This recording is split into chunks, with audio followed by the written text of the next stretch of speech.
Gente, boa noite. Quero dizer que nós estamos muito felizes pela participação de todos e de todas aqui. Estamos muito ansiosas, né? E no caso do Matheus, ansioso pela participação de vocês. E estamos aqui, ainda bem, na primeira reunião preparatória para a Conferência Livre de Meio Ambiente da região Bragantina. Primeira reunião do eixo temático número 1, mitigação, no âmbito da 5ª Conferência Nacional de Meio Ambiente, cujo tema vocês já devem ter ouvido falar, que é Emergência Climática, o Desafio da Transformação Ecológica. Pode passar, Dani, por gentileza. E para a gente começar a conversar com vocês, né, junto com vocês, pedindo a participação de vocês, nós gostaríamos de ressaltar alguns pontos, né? O que são as tais conferências livres? Então, elas são atividades da 5ª Conferência Nacional de Meio Ambiente, que são promovidas, neste caso específico, no âmbito regional. É organizada por instituições, organizações e movimentos da sociedade civil, aberta, logicamente, à participação de toda a população, à participação de vocês. Pode passar, Dani. E antes de eu falar um pouquinho, né, da metodologia, eu vou apresentar um pouquinho o pessoal aqui do Eixo Mitigação, que nós tivemos a intenção de inaugurar as conferências. Estamos aqui, no caso, a Dani e o Matheus, da UCIP Simbiose, aqui de Atibaia, a Bruna, do Coletivo Socioambiental, também de Atibaia. Eu, no caso, também sou voluntária no coletivo e também no movimento Famílias pelo Clima. E para conversar um pouquinho a respeito da metodologia, né, quais são as nossas intenções, eu gostaria que a Dani passasse para o próximo, por gentileza. Então, qual é o objetivo geral? O objetivo geral é realmente promover esse diálogo com vocês, obviamente sobre esse assunto que nos deixa tão alertas e preocupados, né, que é a emergência climática, para que a gente consiga, de alguma forma, auxiliar na implementação da política nacional sobre a mudança do clima, a partir de uma agenda ambiental climática que seja coerente com a limitação de 1,5 grau de aumento médio global que a ONU preconiza. Pode passar. Quais são os resultados esperados, né? Então, é uma live preparatória para a conferência que vai rolar no próximo sábado, dia 7, e a partir dessa conferência, nós esperamos que dessa grande reunião saia, pelo menos, a elaboração de 10 propostas prioritárias, 2, no caso, por cada eixo temático. E também a indicação de um delegado ou delegada que vai participar da etapa nacional. Então, a nossa intenção, o que é realmente elaborar propostas possíveis de políticas públicas que sejam aplicadas no âmbito nacional, mas que também atendam às necessidades aqui dos nossos municípios. A Dani colocou aqui nesse slide como elaborar uma proposta, né? Isso vai ser falado no dia da conferência, mas a gente pede que as pessoas elaborem de uma forma direta, que seja compreensível, e existem algumas regras que a gente vai comentar mais no dia da conferência. Pode passar. Quais são os eixos temáticos? O primeiro é mitigação, cada dia com uma reunião específica, né, que vocês já devem ter contato com a programação. Nós temos o segundo eixo, adaptação e preparação para desastres. O terceiro, justiça climática, que é muito necessária. O quarto, transformação ecológica. E o quinto, governança e educação ambiental. Não necessariamente nessa ordem, né? Porque, se eu não me engano, amanhã será a reunião de justiça climática. Pode passar. E nós queremos ressaltar também a importância das inscrições, né? Eu acredito que todos vocês que estão aqui já realizaram a pré-inscrição, receberam uma mensagem por e-mail para fazer a inscrição, né? E de acordo com essa inscrição, nós solicitamos alguns dados pessoais de acordo com a Lei Geral de Proteção de Dados, e nessa inscrição que é feita, a pessoa já coloca também o eixo temático de interesse para as oficinas do próximo sábado. E nós ressaltamos também, nós sugerimos, né, que as pessoas, depois de preencherem a pré-inscrição, a inscrição também, que vem na sequência por um formulário, que vocês entrem também nos grupos de WhatsApp, que é um grupo informativo, mas isso é uma sugestão, não é obrigatório. A Dani vai colocar para vocês aí no chat todos os links, caso vocês precisem acessar. Pode passar? E começando, né, a falar sobre a mitigação de CO2, redução dos gases do efeito estufa, né? O que é? Então, de uma forma bem simples, são ações que a gente pode adotar aqui na nossa região e que possam ser aplicáveis no âmbito nacional para reduzir as emissões de gases de efeito estufa e ou ampliar o sequestro ou absorção de gás carbônico. Só que para colocá-las em prática, para que a gente pense nessas ações, antes de tudo, a gente precisa entender o perfil regional das emissões. Então, da onde vêm as emissões de Atibaia, de Bragança, Nazaré, Joanópolis e Piracaia? E a partir disso, a partir do momento que a gente identifica de onde vêm as emissões, a gente consegue identificar oportunidades logísticas e energéticas que sejam inovadoras e acessíveis, podendo adotar soluções verdes e de melhores usos da terra. E quem vai dar sequência, que vai falar um pouco das emissões da região aqui, dos municípios, é a Bruna. Passo a palavra para a Bruna.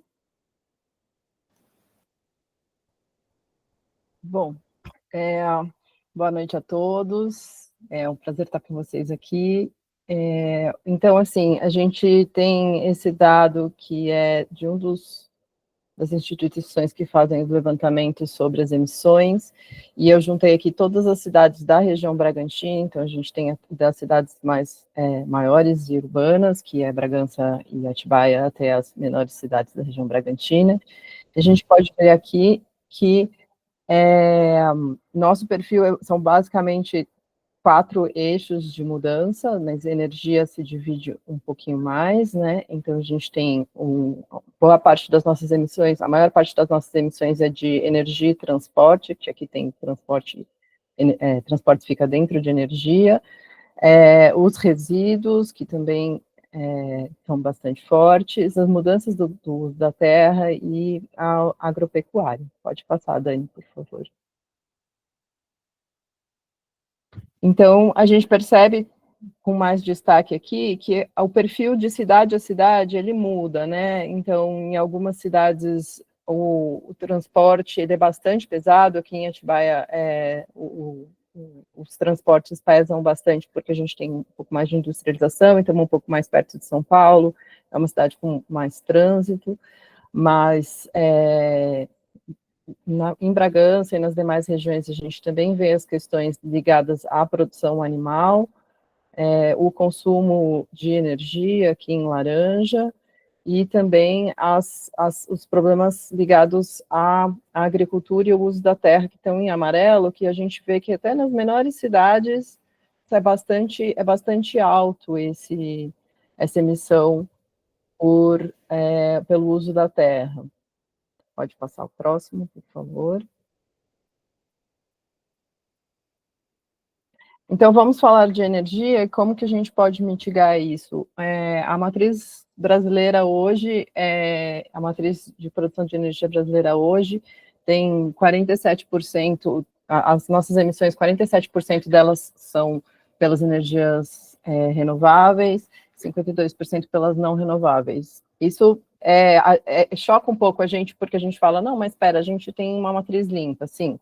72% da nossa energia é de matriz limpa, mas entre as emissões que nós temos, né, 47% vem das energias limpas e 52% das emissões, porque a porcentagem de energia que a gente produz com muita emissão de carbono, ela é praticamente igual. Então, a gente tem 70-30 na produção, só que esses 30% não renovável emite praticamente 50% do total de gases de efeito estufa que nós emitimos dentro do setor de energia, né? Então, na nossa energia temos aqui os transportes novamente, 10% da nossa energia é gasto em residencial, 31% em industrial, e aí eu acredito que aqui nesse gráfico aqui de baixo, mostra que 19% desse total de energia industrial é consumido pela fabricação de alimentos e bebidas.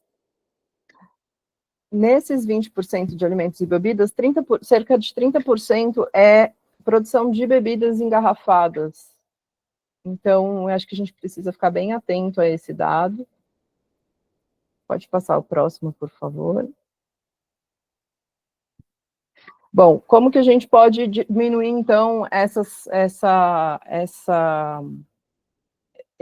emissões com energia? Quando a gente está falando de carbono, a gente sempre vai falar em reduzir a produção, né, reduzir as emissões ou mitigar, ou seja, do tipo, usar fontes de energia que sejam menos emissoras.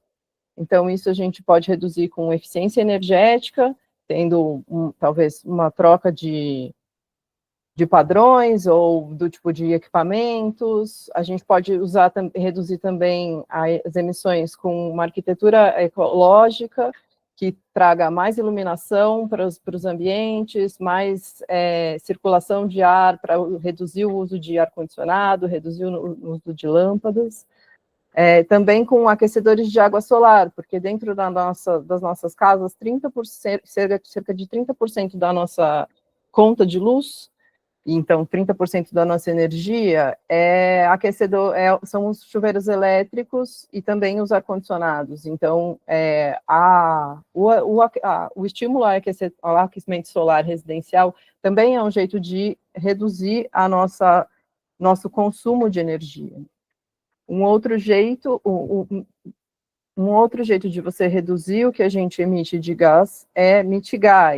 Então, em vez de reduzir o que a gente gasta de energia, a gente compensa com energias de fontes renováveis ou alternativas e também produz isso de maneira autônoma. Então, fontes renováveis seria uma energia solar, uma energia eólica, uma energia de biomassa, fontes alternativas, aí sim, solar, eólica, hidrogênio, e as produções autônomas seriam placa solar, né? Porque não estimular as casas a terem produção por placa solar, ou terem pequenas produções de energia eólica, ou terem, de alguma forma, uma produção por biomassa.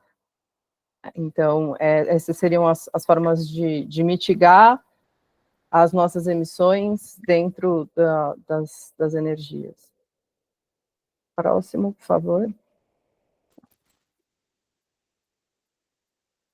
Bom, nos transportes, a gente tem 50% das nossas emissões em transporte são para transporte de mercadorias e 50% para transporte de pessoas. Então, veículos individuais representam 50%, apesar da gasolina emitir muito menos do que o diesel, ainda assim, a gente tem 50% do transporte individual emitindo gases do efeito estufa e de fontes não renováveis. Próximo, por favor.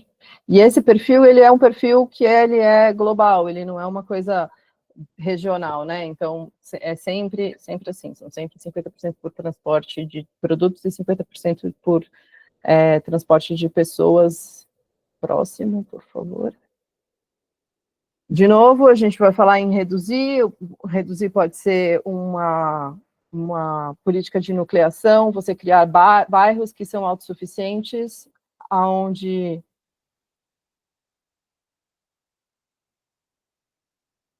Desculpa, Dani, eu não sei de que documento você está falando, se você quiser voltar ou falar.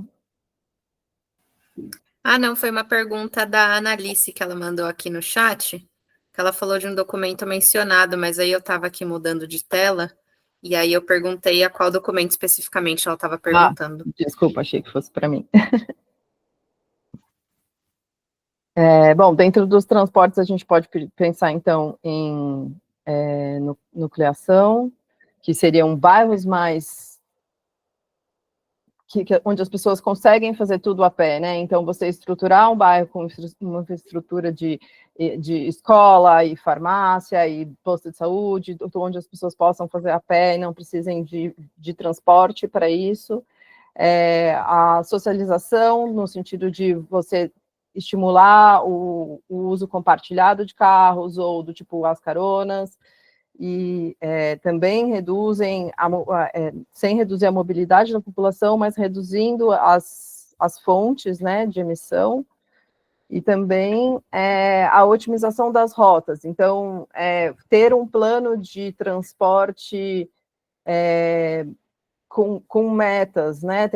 Fazer um plano de transporte municipal com metas também é um caminho para otimização das rotas, para saber de onde as pessoas vão, para onde as pessoas vão, e não só as pessoas que estão dentro do transporte público, mas também as pessoas que substituiriam os carros, os veículos individuais, por um transporte público, se isso fosse uma opção. De uma outra perspectiva, como mitigar, então, toda essa emissão, seria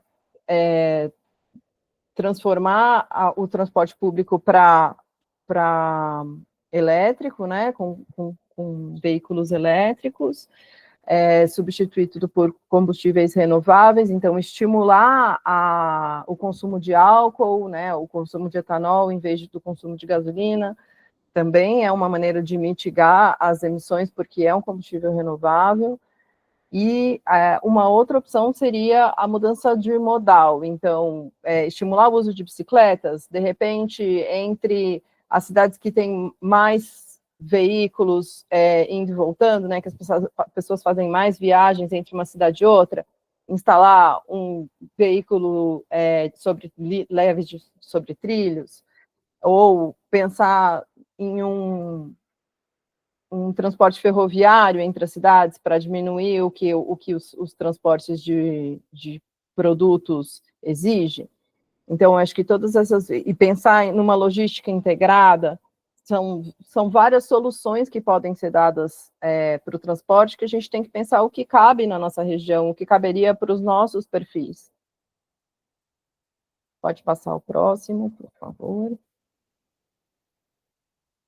Bom, sobre resíduos, eu acho que é de conhecimento de todos, todo mundo fala, o Estado de São Paulo discute bastante a coleta universal, né, mas a gente coleta, mas a gente basicamente enterra esse lixo. A gente está discutindo muito pouco sobre como recuperar os gases e como evitar esses gases do efeito estufa que vêm dos lixões e dos nossos resíduos, aqui estou falando especificamente dos resíduos urbanos. Então, de 30% aproximadamente 30% do que seria aproveitado e reciclável do nosso lixo, da nossa região também.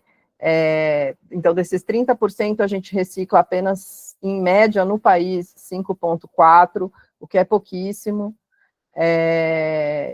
E, ao mesmo tempo, a gente tem esses dados super interessantes que dizem que é uma pesquisa feita pelos municípios, né, nos municípios do país inteiro, que fazem parte dessa organização, que é a Câmara Nacional dos Municípios, que diz que os municípios 70% dos municípios têm interesse em ter algum método de aproveitamento dos resíduos orgânicos como fonte de energia, e, ao mesmo tempo, isso, você não vê isso acontecendo, né? Então, a gente tem solução para esses 30%, que seriam recicláveis, e a gente tem solução e interesse das cidades em aproveitar a parcela de lixo orgânico. Pode passar o próximo, Dani, por favor. Mais uma vez, a gente pode reduzir a emissão dos gases de efeito estufa, limitando o uso, né, dos materiais, então, proibindo sacolas, proibindo, muitas vezes, diminuindo a quantidade de plástico que a gente consome, limitando o consumo a nichos específicos, então você jamais vai dizer, olha, não, tipo, não pode usar plástico dentro de um hospital, mas sim você vai dizer, não pode usar plástico dentro de um buffet, dentro de um evento, né, plásticos de uso único, minimizar não só plásticos, como todos os outros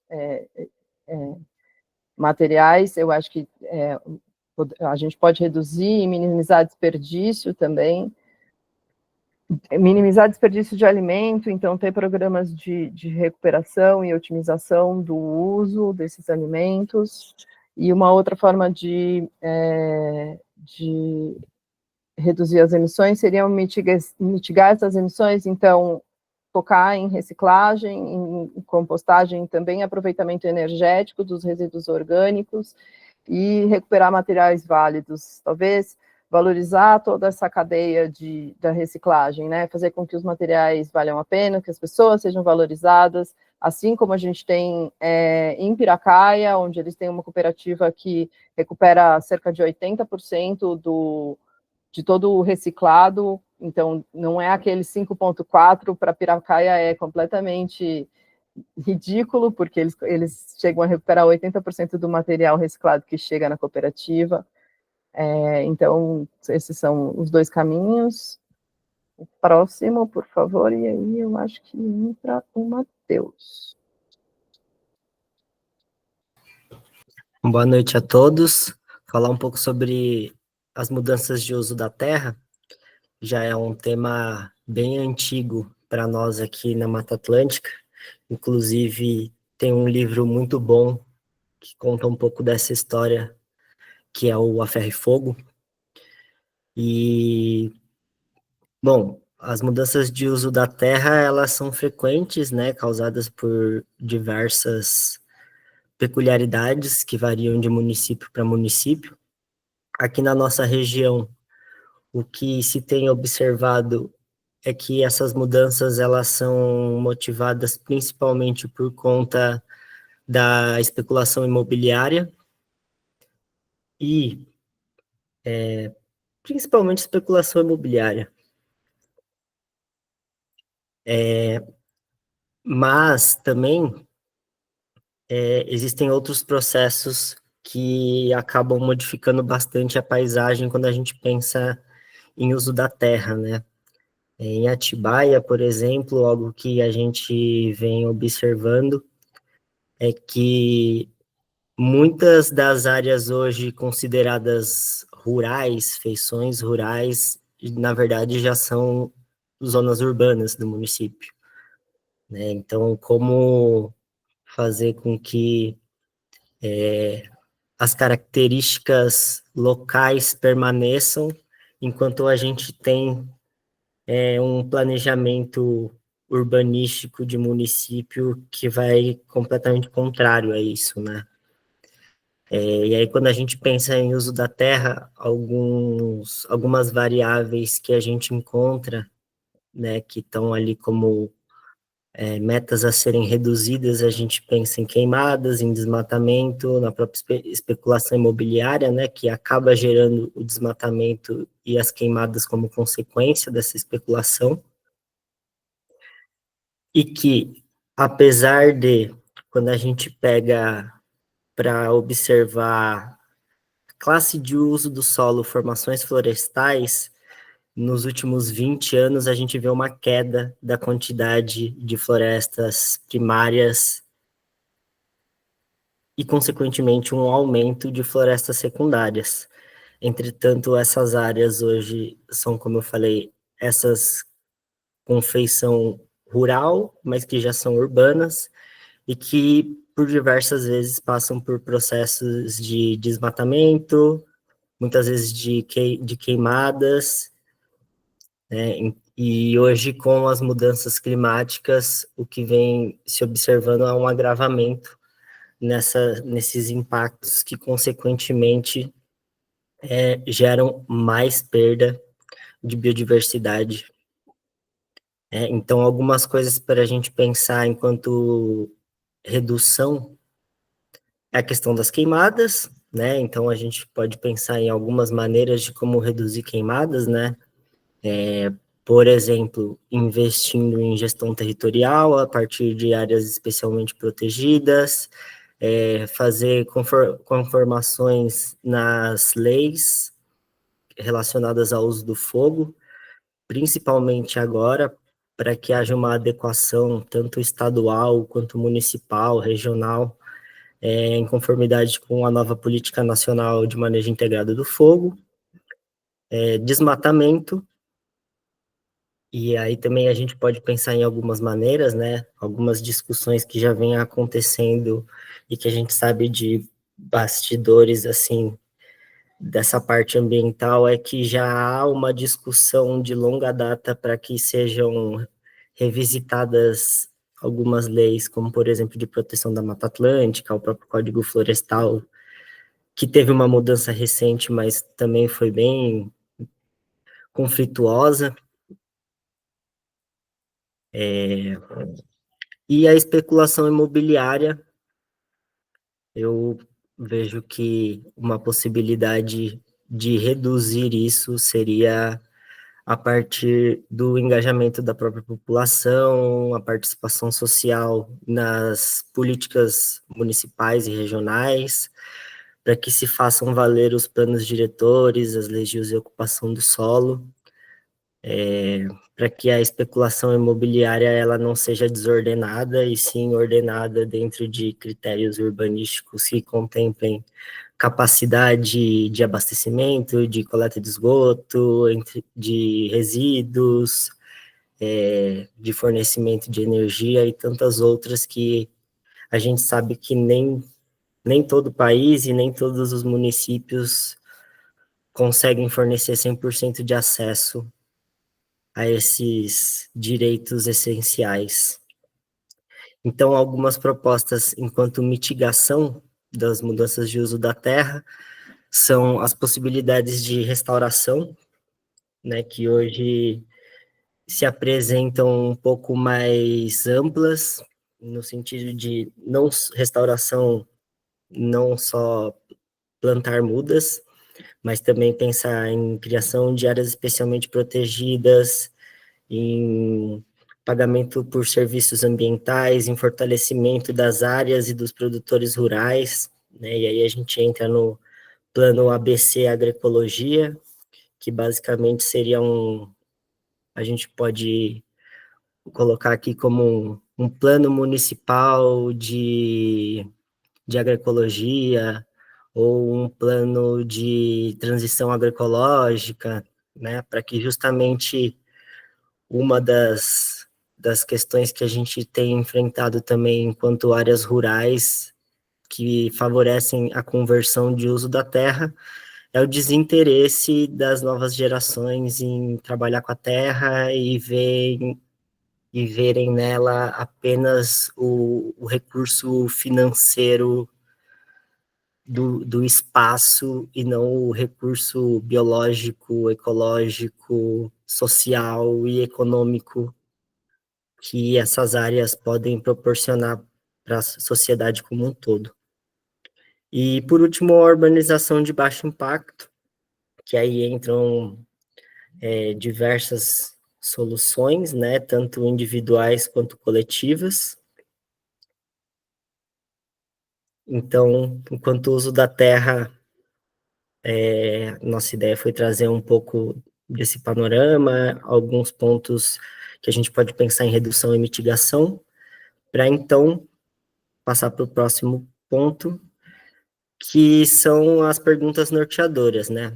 Então, o que cabe na nossa região quando se trata de estratégias de mitigação de gases do efeito estufa? O que se aplica aqui que pode ser estimulado ou regulado pelo governo federal? Já existe alguma política nacional, estadual, municipal? Então, ficam essas perguntas para a gente discutir um pouco agora, trazer possibilidades, caminhos, e assim começar a delinear um desenho de proposta para ser levado no dia 7.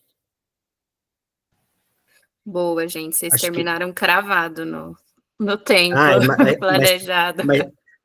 Mas tem mais um também, o mais importante, são os verdade. agradecimentos. Então, dia 7, e aí fazer os agradecimentos, né? Essa iniciativa e organização está sendo liderada por diversos coletivos aqui da nossa região, que a gente pode citar o Salve Atibaia, o Ecojoá, o Coletivo Socioambiental de Bragança Paulista, o Coletivo Socioambiental de Atibaia, a Simbiose, a Expedição pelas Margens do Córrego do Onofre, as Famílias pelo Clima, o ICA, a Arte Verde, o Coletivo Bragança Mais, o Instituto de Pesquisas Ecológicas IP e a FESB. E agora Boa. sim, acabou. Agora a gente abre para o bate-papo. Eu vou sugerir que as pessoas que queiram falar apertem o botão de levantar a mãozinha e aí a gente vai seguindo essa ordem. E aí também só pensar, né? A gente tem mais uma hora, né? Já começou 10 minutinhos, a gente tem 1 hora para conversar. Então, acho que tem um tempo bom, mas a gente tentar ser objetivo para a gente conseguir que todos falem, a gente tem esse tempinho de troca, tá bom? Aí eu vou... deixa eu abrir já aqui a fila. A primeira é a Analice. Vai lá, Analice. Boa noite. Eu corri para levantar a mão porque eu vou ter que sair daqui a pouco, né? Mas me parece que na nossa região, pelo plano de manejo que a gente tem do Sistema Cantareira, a gente está numa área prioritária, a segurança hídrica e ambiental, assim, para uma população enorme. E eu sou agricultora, então, atendida por um programa que existe no Estado e em vias de ser federalizado, que é o Protocolo de Transição Agroecológica. Ele dá um suporte bastante bom e ele se situa numa regeneração natural do ambiente que a gente está. A área paulista tem uma cobertura vegetal muito interessante e claro, com muitos desafios, né? Principalmente com relação a ter, como Piracá e Joanópolis, que são os municípios mais no plano de manejo considerados de altos atributos, estou me referindo ao plano de manejo do Sistema Cantareira. De maneira que apesar das especificidades locais, acho que as estratégias têm que vir regionalizadas. E uma das coisas que eu peço muito, enquanto agricultora e cidadã, é transparência nos processos que regem assim as políticas públicas. Isso não é novo, está colocado na literatura faz muito tempo e a gente precisa exercitar, principalmente nos conselhos municipais. Gente, eu vou pedir licença, eu tenho que me ausentar. Nós estamos propondo uma conferência também em Nazaré, todos são convidados, e acreditando, tendo como espelho a natureza, quanto mais vozes e coisas distintas, melhor um consenso que seja participativo, democrático, inclusive, tá bom? Por enquanto é isso, amanhã a gente está junto também. Boa noite para vocês todos. Obrigada pela oportunidade, Analice. Só antes de passar a palavra para a próxima pessoa, a gente mandou uma mensagem aqui no chat com um link para registro de presença. Então, se vocês puderem clicar lá para colocar o nomezinho, é rapidinho, é só pôr e-mail e nome, só para a gente poder ter esse registro organizado. Agora é a vez do Guima. Olá, boa noite. Eu sou arquiteto urbanista aqui de Bragança. Eu estava ouvindo a fala do Matheus, que é mais a minha praia, e me chamou a atenção dessa questão do desenvolvimento do mercado imobiliário, né? Que realmente é um dos grandes ceifadores aí de ambiente natural. Então, eu eu vivo um paradoxo, porque eu trabalho para o mercado imobiliário, mas enquanto pesquisador, eu trabalho com mudanças climáticas e participação social, né? Então, às vezes, eu me vejo em contrassenso. Acho que, sendo bem objetivo, uma questão que eu acho muito importante, a gente se discute plano diretor, plano de mobilidade urbana, mas nós não temos ainda, como uma política pública, uma obrigação legal de um plano de desenvolvimento ambiental, ou seja, lá como chamaria isso, aonde você submeta, seja plano diretor, seja lei de zoneamento, a um plano ambiental. Ele tem que ser o mandatário, por quê?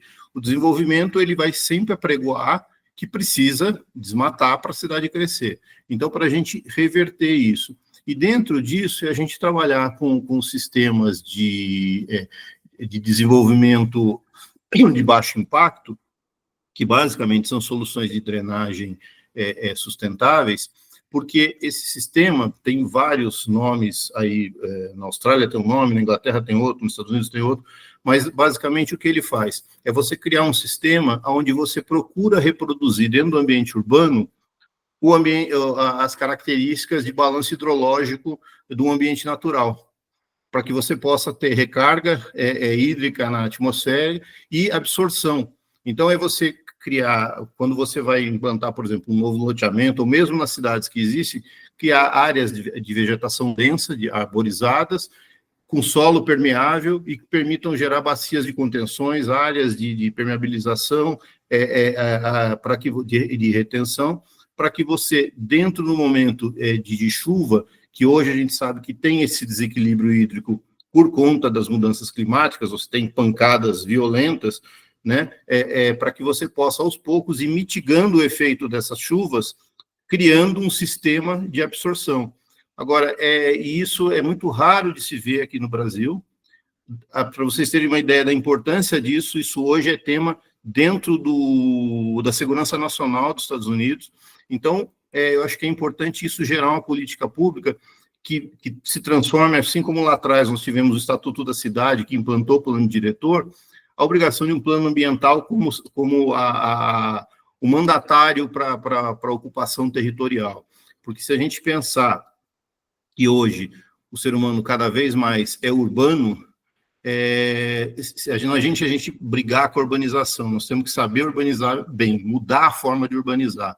Eu acho que esse é um mote dentro da minha área de conhecimento que eu posso trazer e contribuir para vocês. Era isso, pessoal. Obrigado, viu?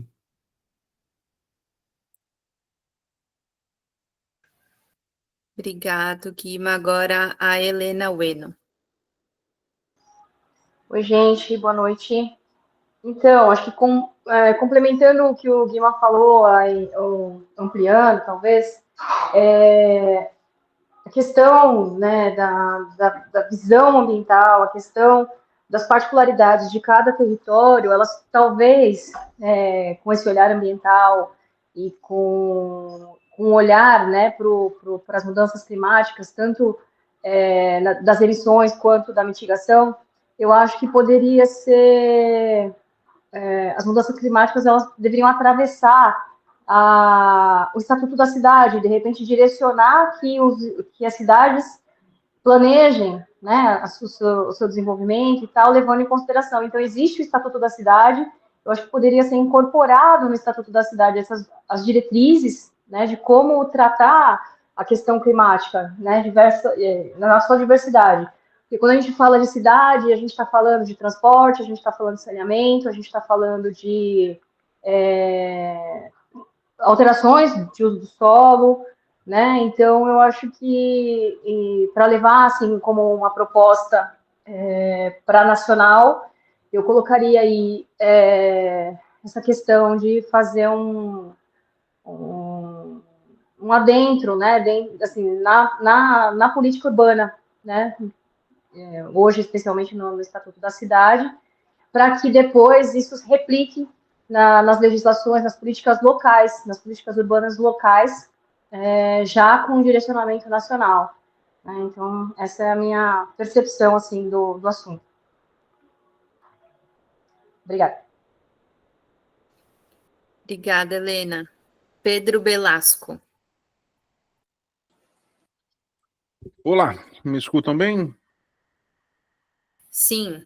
Muito bom. Espera só um instantinho, deixa eu abrir aqui.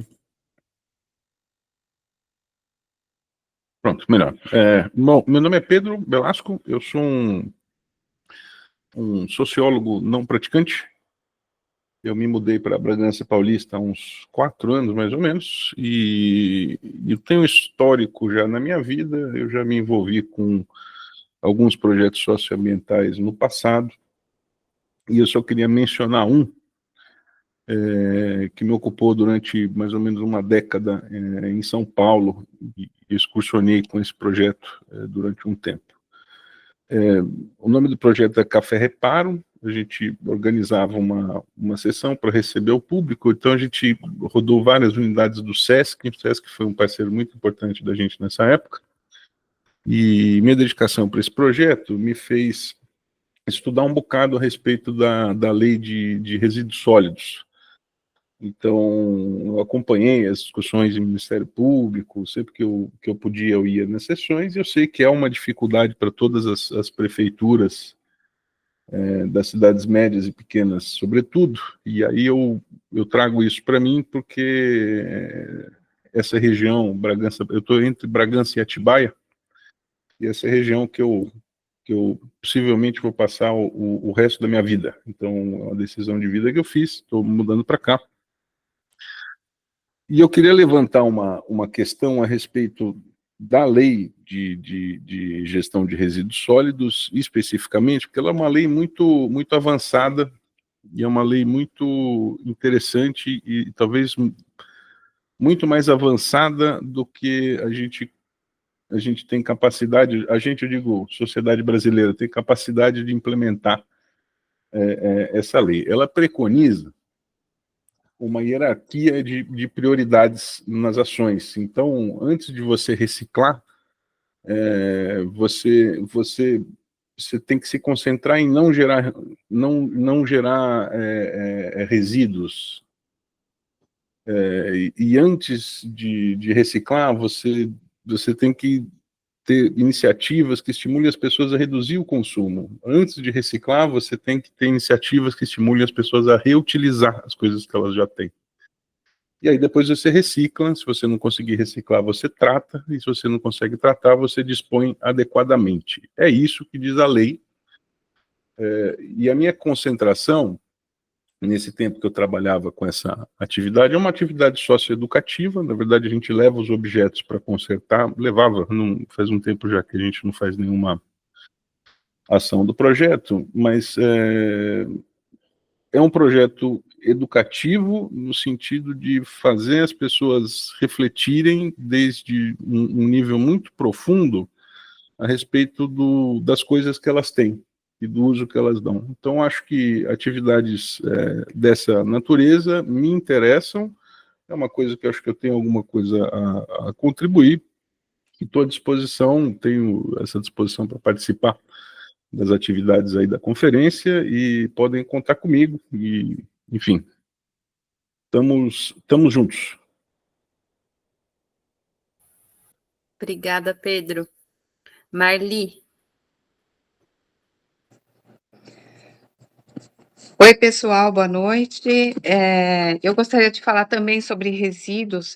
Eu sou voluntária da SOS Mata Atlântica no monitoramento do córrego do Onofre, mas hoje eu não vou falar de água, vou falar de resíduo.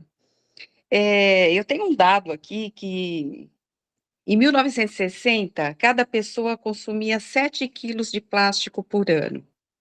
Em 2021, cada pessoa consumia 43 quilos de plástico por ano. Então, quer dizer, é uma montanha de plástico. Esses plásticos tomam conta da vida da gente. Então, a minha proposta seria a gente fazer um esforço regional para que todas as cidades pudessem implementar o final do uso de sacola em supermercado. E, de alguma maneira, focar em reciclagem, né? Então, aí isso pode envolver muita educação ambiental. Reduzir o desperdício, né? Como o Pedro estava falando, né? De reutilizar, Então, eu acho que isso está muito ligado à educação ambiental mesmo, né? E um esforço regional de política pública mesmo, de acabar com o uso de sacolinha e tal. É mais nessa linha mesmo. É isso. Obrigada, Marli. Neide Ferreira. Oi. Então, eu vim morar em Atibaia, vai fazer 15 anos agora em janeiro. Deixei meu apartamento lá em Pinheiros, em São Paulo. E quando eu comprei aqui, é 1 hectare, 10 mil metros quadrados. Eu tenho um ribeirão que passa no final da minha terra, é o Ribeirão das Pedras. Tem uma mina que passa no meio das minhas terras. Então, quando eu vim morar aqui, foi um encantamento, foi morar na zona rural. Meu marido queria muito, ele é do sul, de origem alemã, queria morar num lugar que a gente pudesse plantar o que a gente vai comer. A gente planta praticamente tudo que a gente come. Nós somos vegetarianos, não consumimos nada industrializado, empacotado, nada que vem empacotado da indústria. Eu reciclo meu lixo, aquilo pouco que eu tenho para reciclar, já levo para uma família que vive disso, e separo tudo, nós fazemos compostagem. E a zona aqui era rural, como disse o primeiro rapaz lá que falou, eu acho que era Guima. O problema é que a cidade está abrindo para a indústria, de repente se instalou do lado da minha chácara uma fábrica de perfil metálico. Eles ficam o dia inteiro serrando perfis, eles pintam com uma tinta fortíssima que dá enjoo, dá dor de cabeça ao ar livre, no solo. A gente já percebeu que os bichinhos já foram embora, não está mais aparecendo muitos bichos, e estão instalando fábrica por tudo. A zona era considerada rural, e agora aparece fábrica no meio do nada. E a mina que passa na minha casa, ela simplesmente foi aterrada para construir o barracão dessa fábrica. Eles jogaram manta bidi em cima da mina e colocaram canos corrugados e tamparam essa mina. E eu, a minha vizinha Joyce, não sei se ela está aí na live, acredito que sim, nós estamos brigando, tentando conseguir algum amparo legal. E aqui a gente tem muita queimada também, que eu acho que é uma coisa cultural, que eu queria sugerir uma proposta de que tivesse uma educação ambiental no município. As pessoas têm que aprender, têm que começar lá de algum modo, porque muita coisa que acontece é por cultura ou falta de conhecimento, ignorância, enfim, não sei nem o que falar mais. Mas está difícil, eu não tenho muita... o que eu posso dizer? Não sou da área técnica dessa área de ambiente, mas gosto muito do assunto, pesquiso, participo de tudo que eu posso, né? Mas eu gostaria de sugerir isso, que tivesse uma educação ambiental, o município fizesse campanha, distribuísse panfleto, falasse sobre queimadas, falasse sobre o lixo que jogam nas estradas. Eu passo pela estrada de terra, um monte de sacolinha de lixo jogado na beira do mato. É uma coisa assim, muito triste. Seria isso, é mais um desabafo, mas estou aqui como soldadinha do clima e do ambiente para ajudar vocês no que precisar, tá bom?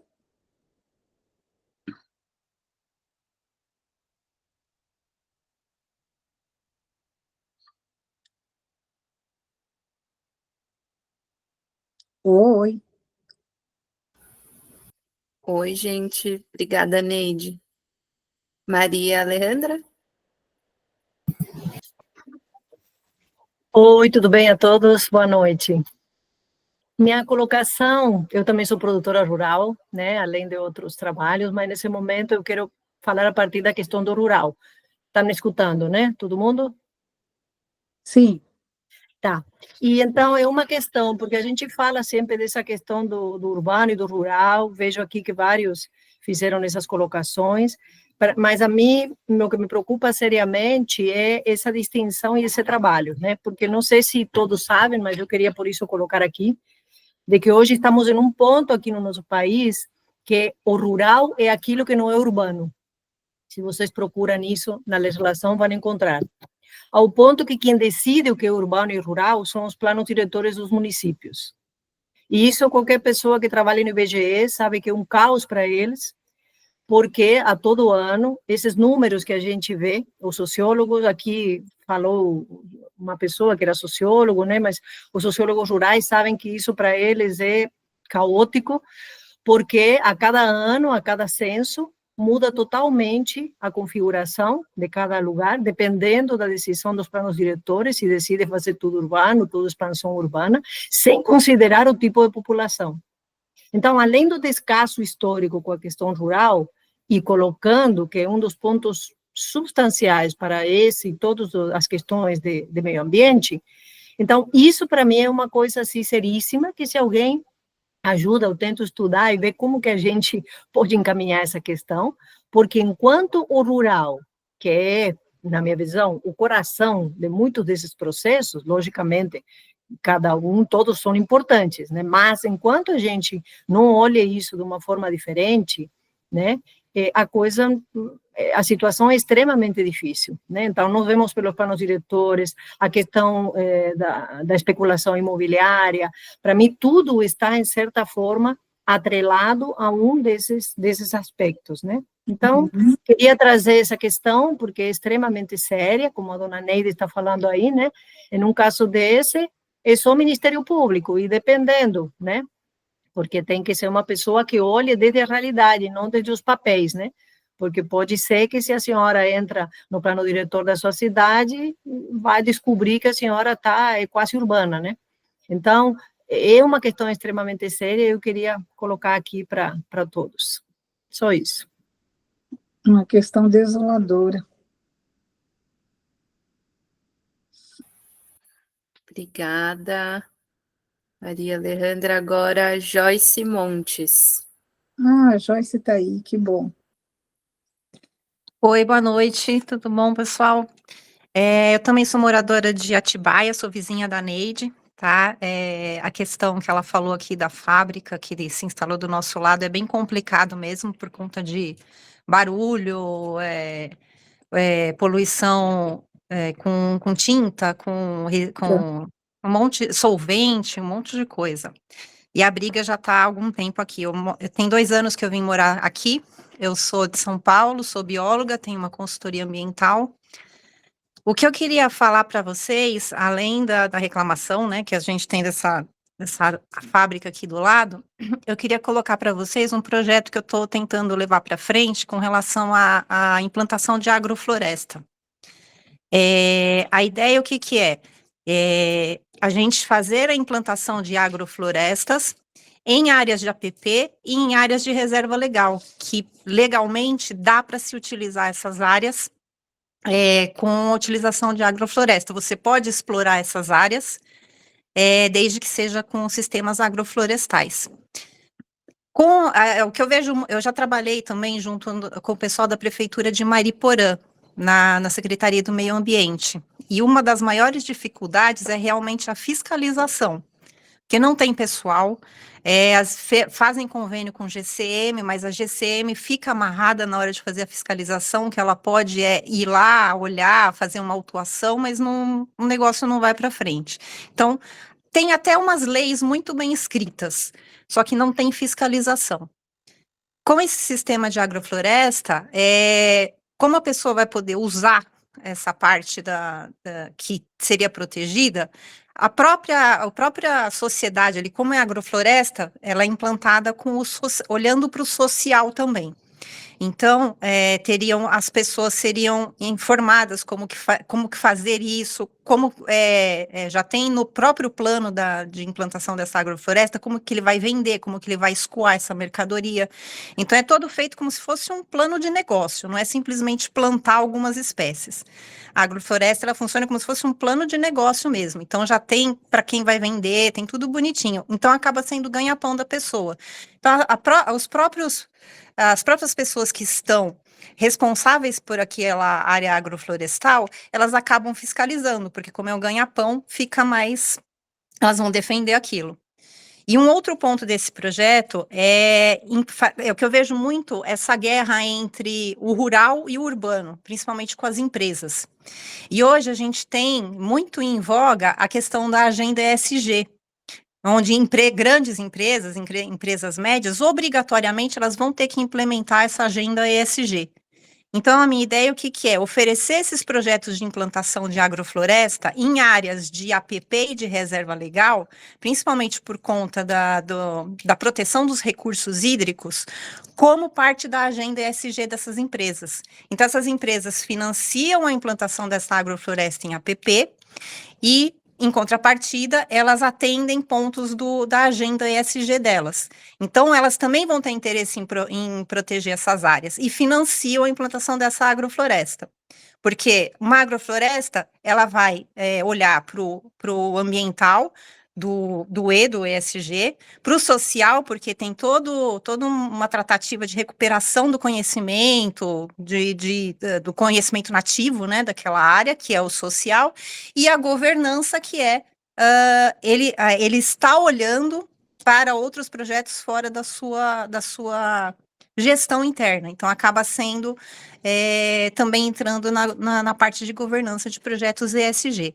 Eu estou tentando implementar esse projeto em alguns lugares e também gostaria aí de poder apresentar para vocês esse projeto, e se a gente conseguir levar aí para essa conferência, essa ideia, seria bem bacana.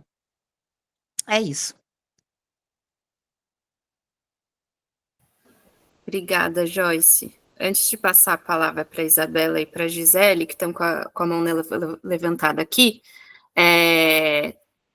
todo mundo está trazendo observações, né, questões super importantes aqui para a gente, mas só lembrar que a ideia aqui é a gente tentar fazer uma ponte entre as questões locais e as nacionais, porque a ideia é que a gente, né, vá amadurecendo essa conversa e para que no dia da conferência a gente possa estabelecer propostas que possam, de fato, né, cumprir com o objetivo da conferência, que é levar subsídios para a implementação da Política Nacional de Mudança do Clima.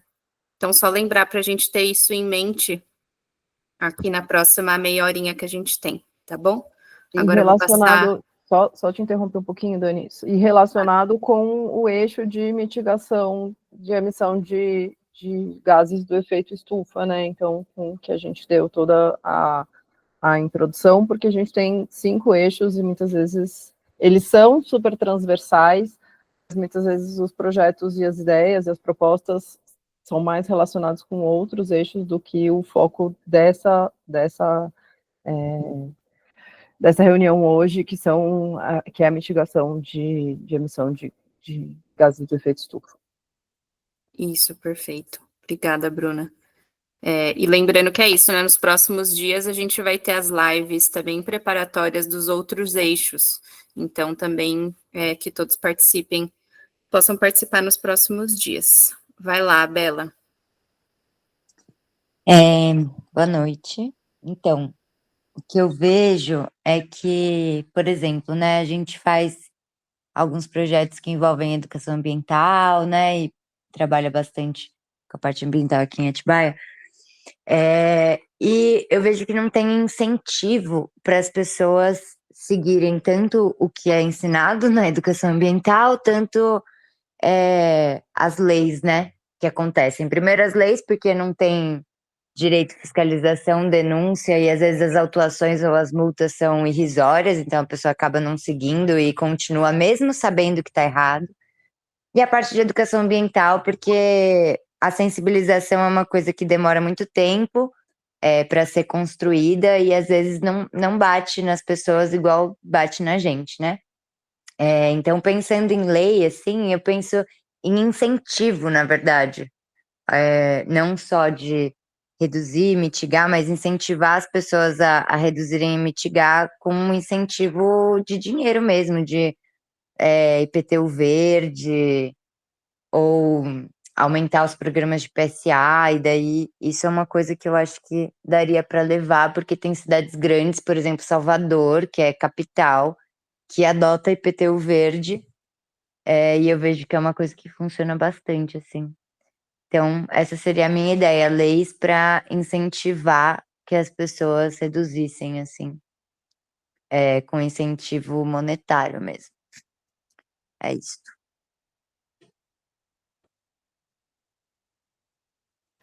Obrigada, Bela. Agora a próxima, Gisele. Gente, boa noite. Vou abrir a câmera aqui, mas não está aparecendo. Bom, vamos lá.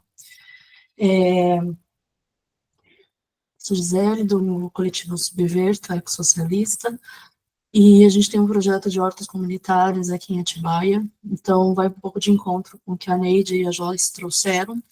Eu acho que, então, no estadual a gente já viu que barrou a questão de programa de educação ambiental nas escolas, então levar isso como um projeto nacional de elaborar um programa de educação ambiental nas escolas. A gente conseguiu colocar uma horta comunitária no Major hoje, e junto com essa horta a gente começou a fazer a restauração, né, de algumas áreas também, porque a gente tem uma horta no Major para levar a educação ambiental nas escolas. Teve o plantio de árvores com o pessoal do Córrego do Onofre, e no bairro Imperial a gente começou com uma horta comunitária, e só que como ele fica muito próximo, né, ao córrego ali, um afluente ao Onofre, a gente começou a restaurar também, fazendo plantio de árvores nativas. Então, acho que seria, então, para ficar bem, né, resumidinho, elaborar um programa de educação ambiental nas escolas e fomentar projetos de educação, de hortas comunitárias, mais preservação de áreas degradadas e principalmente próximas a rios e córregos. Concluo. Obrigada, Gisele. Só lembrar que na sexta-feira a gente tem a live do Eixo de Governança e Educação Ambiental, então acho que é bem legal se puder participar dele também. Helenice.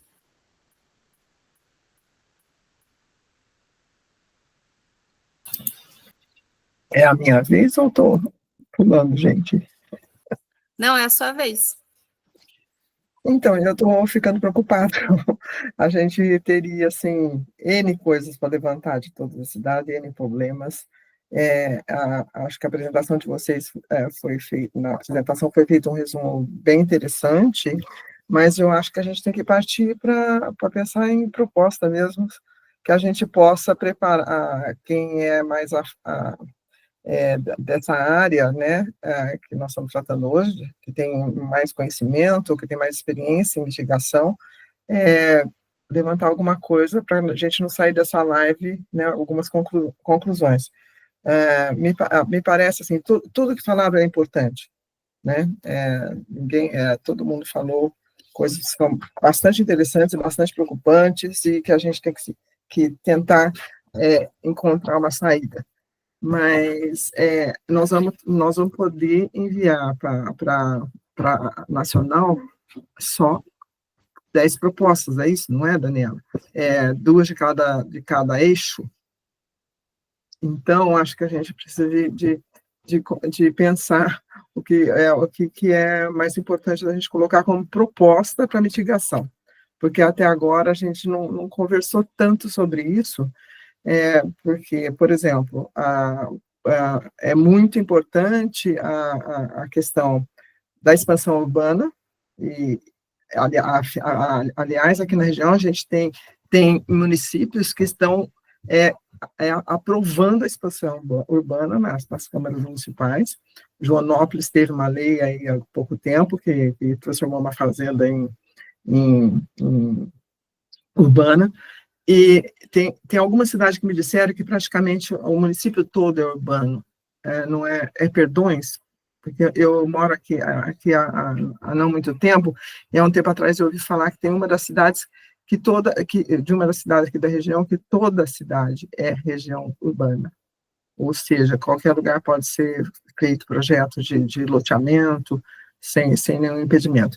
E aqui em Bragança a gente também vê isso, e chegando a invadir APPs, e não fazendo a compensação, e a compensação também é uma faca de 2 gumes, quer dizer, eles cortam floresta para fazer uma expansão, ou para fazer um loteamento, e depois planta mudinha, que leva 40 anos para chegar naquele tamanho. Então, eu acho que, assim, na verdade, todos os eixos vão acabar tendo alguns pontos em comum, mas eu acho que desse nosso de hoje, a expansão urbana é uma coisa bastante preocupante, né, que acho que é uma das responsáveis pelas desgraças aí que a gente tem visto acontecer na região, e a questão das queimadas, né, que daí, isso sim, esse ano, nós colaboramos também muito, aqui em Bragança a gente teve muito fogo, e isso levou à produção dos gases de efeito estufa. Então, isso, na verdade, foi o Brasil inteiro, né, nós tivemos um agosto péssimo. Então, agora, como fazer isso? Qual que é a proposta? Porque falaram aí que algumas leis existem, então, que são boas. A nossa legislação ambiental, aliás, é muito boa, mas ela não é seguida. Por exemplo, alguém citou programar melhor o uso do fogo. Então, é programar melhor que a gente precisa, ou a gente precisa parar da CETESB da autorização para queimar pasto, por exemplo. Porque dá, né? Então tem que mudar essa legislação. Então, acho que a gente precisa de começar a achar alguns pontos aí para ser mais diretamente ligado a essa questão dos gases de efeito estufa, que é a proposta de hoje, e como atacar isso. Acho que já foram levantados vários pontos aí, agora a gente precisava né, são 19h47, então a gente começar a partir para uma coisa mais direta, do que levar no sábado para discussão. Lá a gente vai ter muito mais gente que não participou dessas lives da semana, então como que a gente vai agir lá, eu acho que eu não vou ficar nesse grupo, porque eu tenho pouco conhecimento disso, certamente eu vou ficar em algum outro, mas eu vou assistir todas as lives, mas não é todo mundo que vai conseguir fazer isso. Então, é só uma proposta que eu faço aqui. Obrigada. Obrigada, Denise. A gente tem mais uns 20 minutinhos, e aí é importante a gente tentar encaminhar, né, para essas propostas de coisas que foram faladas aqui. Tem mais o Diogo e o Marcelo na fila para falar. Só pedir para a gente tentar ser breve para a gente seguir para os encaminhamentos. Eu posso só perguntar uma coisinha? Morungaba faz parte da região aqui, não? Não.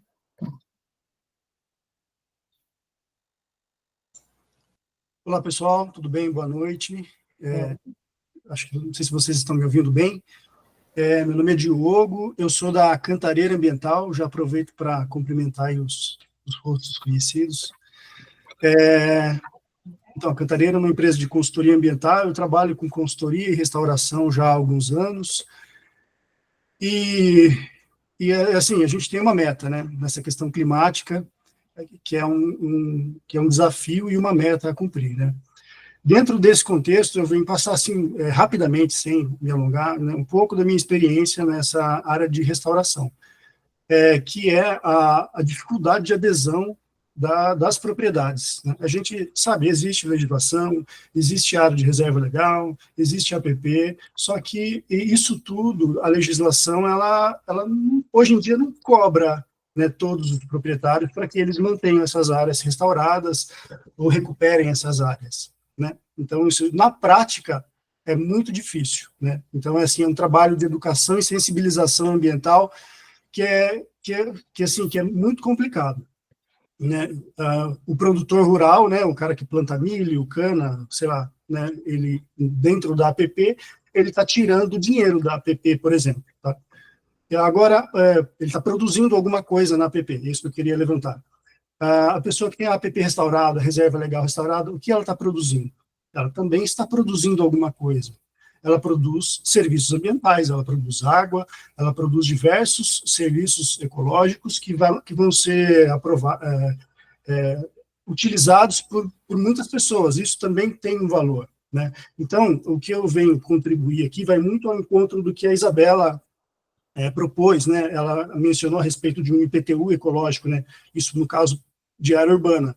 Eu acho que isso é fundamental, sabe? Eu acho que é muito importante. A gente tem casos quando existe, por exemplo, pagamento por serviços ambientais, como é o caso, por exemplo, no município de Extrema e outros municípios que já estão adotando essa prática, né, de pagamentos por serviços ambientais. Você consegue uma adesão do proprietário no ponto que, assim, ele percebe que manter a área restaurada, né, aquela área que está ali segurando carbono, é benéfico e traz uma vantagem econômica para ele, assim, sabe, um lucro para ele, porque eu acho que de certa forma é justo, porque aquela água que é produzida naquela propriedade que é restaurada, ela é usada por outras pessoas, né? Da mesma forma que um produto, um grão, uma fruta, uma carne que é produzida numa propriedade vai ser usada. Então, acho que aquilo ali, quando você coloca um valor e agrega um valor ao proprietário, eu acho que isso acaba incentivando a restauração de um modo geral, tá? Então, assim, o que eu gostaria de deixar assim são isso, né? Eu acho que a gente poderia levar a formas de PSA, né, de pagamento por serviços ambientais, na área urbana, IPTU ecológico, ou programas de incentivo, sabe? Como existe programa de incentivo à cultura, programa de incentivo ao esporte, programas de incentivo ao meio ambiente, principalmente voltados para a área urbana e que apoiem aí a mitigação ou o sequestro de carbono. Enfim, é isso aí, pessoal. Obrigado.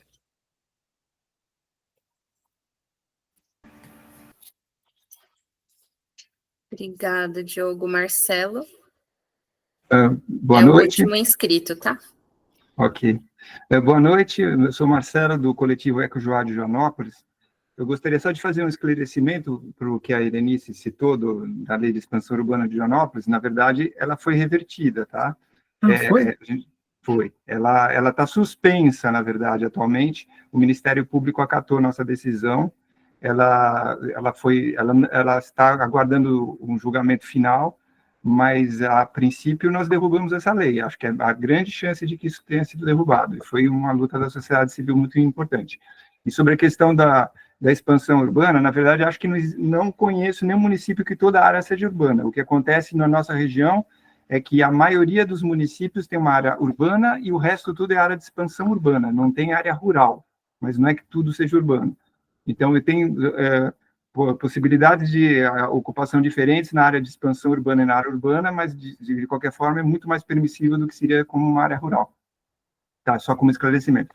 Bom, a minha proposta é um projeto que é chamado Estradas Ciliadas. Então, a ideia, o nome do projeto é para fazer uma analogia ao que existem as matas ciliares que protegem os rios. Então, a ideia é arborizar a lateral de estradas vicinais de pouco movimento, uma área que normalmente, e inclusive, é uma área que a própria manutenção da estrada acaba causando vetores de degradação do próprio talude, etc. Então, onde isso seria aplicado? Na nossa região, a maioria tem muito aclive e declive, que possibilita que isso possa ser implementado diferentemente, por exemplo, de regiões que sejam mais planas, que daí, se você sombrear muito a margem das estradas, você vai causar lama, etc. Estou falando de estradas de terra, né? E que queria impedir que isso funcionasse. Porém, em lugares onde há atividade e declividade, a água escoa e permite que você faça esses plantios. Qual seria o objetivo para ele? Você conseguiria conectar fragmentos de mata que estão desconectos, você conseguiria mitigar, diminuir, aumentar o sequestro de carbono, né, porque você está plantando mais árvores, você teria um maior conforto térmico, maior conforto cênico, e você principalmente reverteria uma tendência de manutenção de estrada que visa só destruir a lateral, para evitar que galhos caiam na lateral, e isso acaba gerando um problema ainda maior, porque quando você corta pequenas árvores que estão se rebrotando, elas geram galhos em beira de estrada que atrapalham todo o movimento. Então, isso seria reverter todo um processo de ocupação dessa lateral, e as estradas, em vez de serem vetores de destruição, poderiam ser vetores de conectividade entre os fragmentos de mata. Então, essa é a minha sugestão.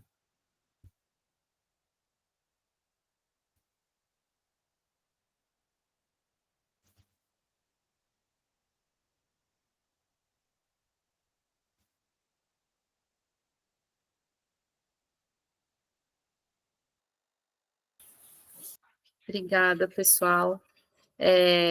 Bruna, Samanta, Matheus, vocês querem fazer algum comentário? Samanta, tem um senhor Fabiano pedindo para falar. Fabiano, você consegue falar bem rapidinho, porque a gente está bem com o horário cravado para a gente conseguir fazer o fechamento? Boa noite a todos. Vou tentar, não prometo. Ô Marcelo, é prazer em conhecê-lo. Que bom que vocês conseguiram reverter isso daí, né? Isso aí é uma luta nossa da região aqui. Bom, eu sou o Fabiano, moro em Vargem, sou gestor ambiental de formação, mas durante a minha vida acabei me tornando agricultor familiar, agrofloresteiro, meliponicultor e junto com a Helenice faço parte do Condema de Bragança Paulista. Bem rapidinho, eu vi que também muitas pessoas aqui, elas não entendem como é que a indústria foi parar do lado da zona rural, né? Bom, isso daí foi uma das premissas, os planos diretores, na verdade, foi uma das premissas da Constituição de 88. E aí, durante a construção dos planos diretores, as zonas industriais foram alocadas às margens das cidades. E às margens das cidades, a gente tinha a zona rural. E isso gerou conflito. Então, gerou conflito, gerou especulação imobiliária, e hoje, quem tem terra, mas principalmente a terceira e quarta geração, não tem interesse em cuidar da terra. Eles não veem a terra como algo que os sustente, a não ser a venda da terra. Tá? Então, eu analisei tudo que foi falado, o Matheus, o Diogo, né? Eu acho que assim, a gente tem que incentivar, mas incentivar de verdade o PSA. Não o que vem acontecendo de forma muito tímida, né? Citaram até o projeto Produtor de Águas de Extrema, que eu conheço bem, e aquilo lá não é pagamento por serviços ambientais. Porque um agricultor familiar que está nesse programa e que recebe por hectare o valor de R$ 1.500 a R$ 2.000 ano por hectare, isso aí não incentiva ninguém a continuar com a terra. Tá? Mas, mesmo assim, eu bato na tecla de que tem que ter um incentivo muito maior para o pagamento de serviços ambientais. Porque, assim, quanto custa um ar limpo, um ar puro? Quanto custa um manancial protegido? Quanto custa você... um dos exemplos, né, Nova York, eles protegem os seus mananciais, eles não tratam a água, eles simplesmente só mandam a água para os consumidores, mas tratar eles não tratam, porque eles conservam a água que eles têm lá. Eu acho que, assim, atrelado a um incentivo mais robusto do PSA, eu acho que a gente também tinha que pensar em algum imposto, algum pedágio, né, para tentar dar uma freada nessa especulação imobiliária, principalmente que vem acontecendo na nossa região, por conta da industrialização de extremo. A gente vê que terrenos são vendidos que, num passado, há 10, 15 anos atrás, 1.000 metros quadrados era vendido a 20, 30 mil reais, hoje 1.000 metros quadrados é vendido a 70, 80, 90, 100, 150 mil reais, 1.000 metros quadrados. E isso daí, a gente vê que, aos poucos, quem mora na zona rural, esse desmatamento provocado por esse desincentivo dos pagamentos ambientais, por esta famigerada vontade de querer derrubar tudo e transformar tudo em residências, está chegando perto da gente. E uma forma de a gente conseguir conservar isso daí é a gente tendo um incentivo, para isso. Eu tenho certeza que se a gente pensar que se eu puder ter uma terra minha e conservada e recebendo para isso e sendo isso compense para me manter, eu vou manter, eu não vou vender a terra, né? Aqui até inclusive a propriedade, a gente mora numa casa, mas nós compramos a propriedade do tio da minha esposa e a gente já está pensando em transformar em RPPN, mas também ao mesmo tempo fazer um gatilho para que não os nossos filhos, né, mas os cônjuges não possam pensar em vender essa terra e que ela possa servir também para as futuras gerações. Porque, assim, eu não sei qual é a cabeça de um cara que vai casar com a minha filha, ou a cabeça de uma mulher que vai casar com o meu filho, né? Então, a gente tem que ter gatilhos, né? A gente não pode simplesmente confiar que isso não vai acontecer. Então, vamos lá.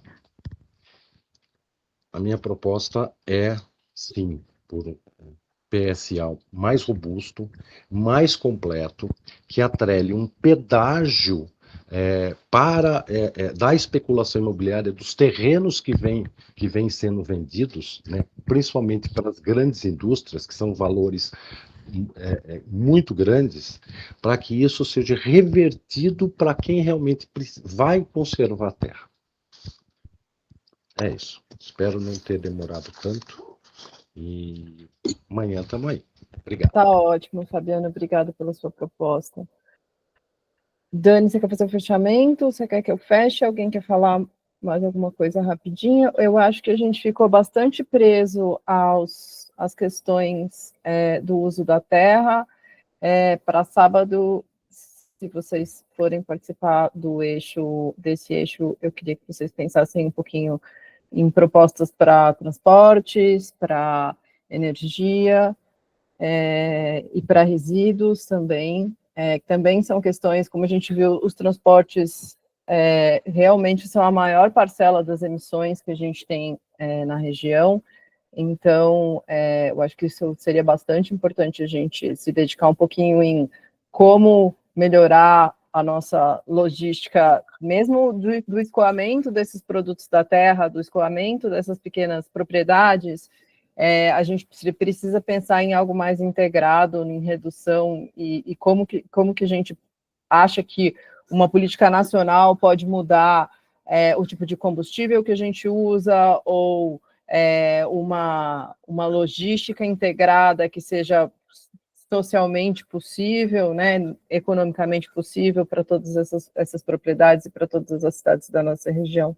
Então, queria pedir para vocês pensarem um pouquinho nisso, para a gente discutir os outros eixos com mais profundidade, porque tudo é bastante transversal, né, do tipo, é um desafio mesmo a transformação ecológica, as questões de mudança do uso da terra na nossa região, elas são muito essenciais. A gente sim está perdendo muita mata para replantar, e não obrigatoriamente isso traz uma vantagem, mas do ponto de vista de mitigação, o reflorestamento ele é uma das maneiras de você absorver carbono. Então, talvez não com uma compensação de uma árvore para 10 mudas ou para uma área de mudas, mas outras fontes e outras maneiras de estimular que toda a nossa região seja protegida por florestas, volte a ser majoritariamente florestas, talvez valorizar essas propriedades como florestas. Então, pagar para essas pessoas restaurarem o terreno inteiro, não pagar só para elas restaurarem a beira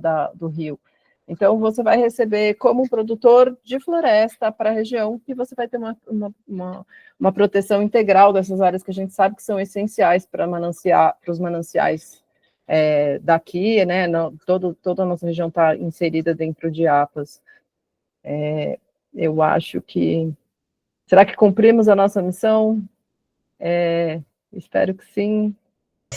Oi, cumprimos. Eu só queria pedir licença como a gente falou tanto sobre o assunto, né, que tem a ver com a lei de uso e ocupação de solo, a Helena do Salve pediu para repassar um convite para todos que estão aqui, que haverá uma audiência pública no próximo dia 9/12, às 18 horas, no Cinitas. Estão todos convidados e precisamos de muita força nessa. Muito obrigada. Obrigada, pessoal. Lembrando, quem não registrou presença no link, tá aqui no chat, ó, a Samantha fixou de novo, mas vou mandar aqui novamente, para todo mundo registrar, por favor, para a gente ter esse controle. A Daniela, chamada... desculpa, como que eu faço para me registrar? Não sei, procurei um monte aqui, não achei. Aqui no chat, onde tem um balãozinho, onde o pessoal está mandando as mensagens, tem uns links, ó, a Isabela acabou de mandar de novo. Tá. Aí. Conseguiu ver? Neide, Aí se você você clica. não conseguir, me chama no WhatsApp, que eu tô lá no grupo falando, e eu te mando no WhatsApp também, se você tiver Beleza. dificuldade de acessar aqui, tá bom? Tá bom, porque eu não achei o chat, juro por Deus. Você tá no grupo do WhatsApp? Tô, desde o Tá bom. Me chama lá, então, eu que tô mandando as mensagens, aí eu te mando. Tá bom, querida. Tá bom. E então, pessoal, também a gente fez os registros, a chamada ela está sendo gravada, por segurança a gente colocou outros apps aqui para garantir que a gente vai conseguir ter a transcrição para fazer um relatório aqui da chamada, mas só para comunicar, pelo menos a extensão que eu estou usando, que é essa TLDV, por cumprimento de LGPD, ela manda automaticamente para todo mundo que está na chamada um resumo da reunião. Tá? Então, só para vocês não estranharem, mas não é nenhum registro oficial da conferência, tá? É mais porque a ferramenta manda automaticamente para não dar problemas em relação à LGPD.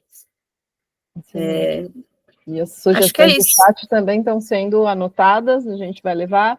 Tentem pensar em mais propostas. Eu acho que a nossa ideia foi mesmo fazer uma provocação, falar um pouco dos assuntos e tentar, na verdade, acho que é o que a gente talvez não tenha conseguido, que é restringir um pouco o eixo temático dentro da emissão, das emissões. Posso falar só mais uma coisa? Bruna, é assim mesmo, todo mundo não tem muito espaço para falar, e não conhece esses espaços. A gente precisa começar a organizar mais isso e divulgar mais. As pessoas quando tem uma oportunidade, tem muita vontade de falar, porque tem muita coisa para ser dita, né? Para tirar dúvida e tal. Mas eu queria pedir para colocar aqui o link para as pessoas entrarem no grupo de Zap. Porque esse daqui é para pôr presença, né? Esse que vocês fizeram, o último. Isso. Porque parece Alguém que tem tem gente que fácil veio aí? hoje e que não está no grupo de Zap.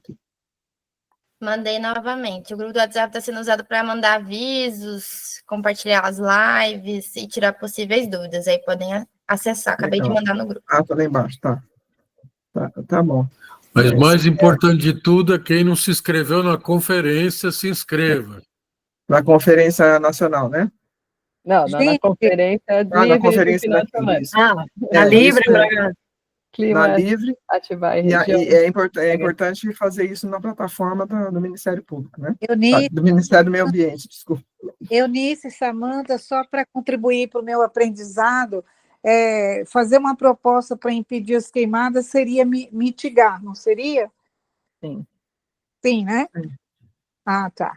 Então já estou começando a entender. A palavra mitigar é muito interessante. Gostei. Tá bom. Adorei participar. Então, é isso. Boa noite, gente. Obrigada. Nos vemos amanhã. Boa noite, gente. Muito obrigada. Obrigada, pessoal. Boa noite, parabéns. Boa noite. Obrigada pela presença. Boa noite, boa noite. Boa noite.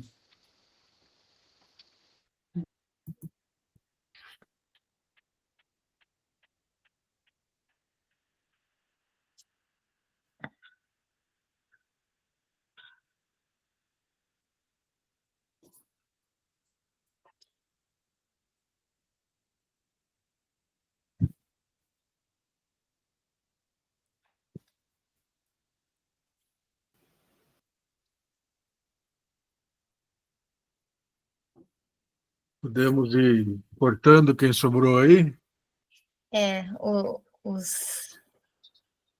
Acho que tem poucos, né? Acho que estamos só nós agora. Só? Só nós e as inteligências artificiais. Inteligência aqui, hein? Agora sim. Tá gravando ainda, vocês para sabem, a gravação. né? Tá gravando. Tá.